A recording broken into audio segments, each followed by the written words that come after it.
आखिर जेटेट का नोटिफिकेशन जारी हो चुका है। कुल मिलाकर 3 पीडीएफ जारी हुए हैं, वो तीनों पीडीएफ मैं आपको टेलीग्राम में दे दूंगा। चलिए पूरी डिटेल में देखते हैं।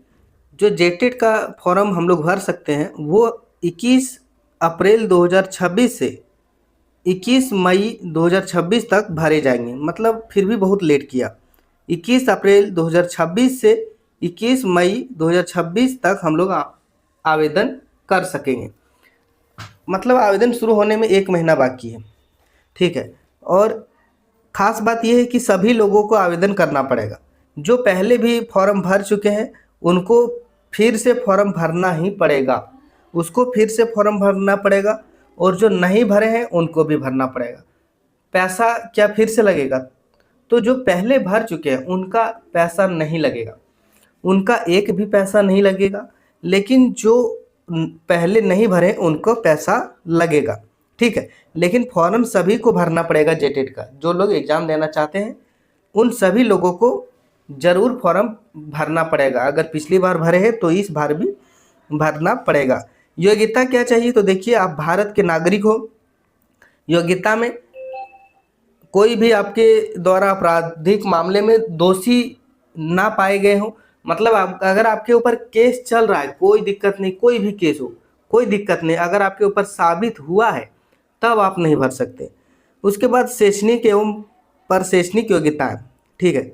यहाँ पे लिखा है प्राथमिक कक्षा 1 से 5 तक एवं यूज प्राथमिक कक्षा 6 से 8 शिक्षकों के लिए, कक्षा 1 to 5 के लिए 10 लेवल का क्वेश्चन पूछा जाएगा और 6 to 8 के लिए इंटर लेवल का क्वेश्चन पूछा जाएगा।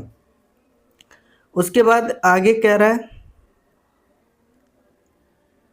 कुछ लोगों को छूट दिया गया हैंडीकैप वालों के लिए, हैंडीकैप वालों के लिए छूट दिया गया है। और अब हम उम्र सीमा की बात करेंगे। उम्र सीमा जो है कम से कम 21 साल होना चाहिए। 1 अगस्त को कम से कम 21 वर्ष होना चाहिए। मतलब 2026 में 1 अगस्त को कम से कम 21 साल होना चाहिए तो आप भर पाएंगे। उसके बाद कह रहा है जो अधिकतम उम्र है वो 58 साल रखा गया है। अधिकतम उम्र 58 साल रखा गया है। उसके बाद जो समय है वो है कुल मिलाकर 2.5 घंटा समय रहेगा एग्ज़ाम देने का। प्राथमिक कक्षा 1 to 5 2.5 घंटे, प्राथमिक कक्षा 6 to 8 2.5 घंटे, और जो दिव्यांग है उसको 30 मिनट एक्स्ट्रा दिया जाएगा। मतलब 3 घंटा हैंडीकैप को दिया जाएगा। और जो कम से कम कितना नंबर लाना है तभी पास होंगे, तो ऑल ओवर कुल मिलाकर, ऐसा नहीं कि एक सब्जेक्ट में भी 60% लाना है, इसमें भी इतना परसेंट लाना है, इसमें भी इतना परसेंट, कोई दिक्कत नहीं। कुल मिलाकर जो है जनरल कैटेगरी और ईडब्ल्यूएस कैटेगरी को कम से कम 60% नंबर लाना है तभी पास माना जाएगा। ओबीसी 1 ओबीसी 2 को कम से कम 55%, एसटी एससी और हैंडीकैप को 52% नंबर लाना पड़ेगा। कुल मिलाकर सभी सब्जेक्ट में ऑल ओवर।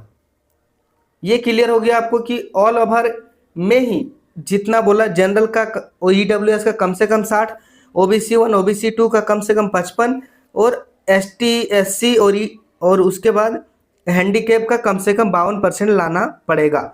जो हमारे क्वेश्चन रहेंगे वो एएमआर सीट पर रहेंगे, वो एएमआर के माध्यम से एग्जाम लिए जाएंगे।